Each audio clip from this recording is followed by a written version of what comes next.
The period between 1908 and 1916 was particularly significant. Even though it's a long time ago, it still has a name in football history. And the athletic program developed a juggernaut football team.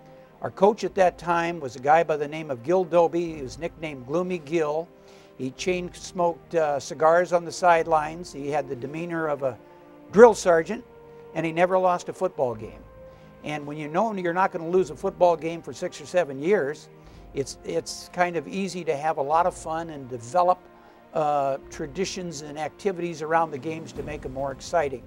In 1911, a guy by the name of Bill Horsby unveiled something called the hook. And the hook was a caricature of, at that time, vaudeville shows. People would come out and perform, and if they weren't any good, they would have a big hook and pull them off the stage.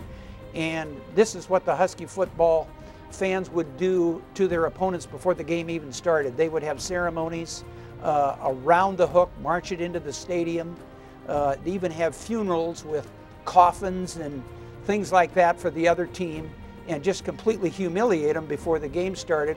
The hook didn't travel very well. Every time they took it somewhere, there would be a big group of people from the other team, mainly University of Oregon or Oregon State or Washington State, where they took them, and there would be huge fights would break out. So the Hook's road trips were limited, but the Hook held on through the opening of what is now Husky Stadium, which at that time was called Washington Stadium.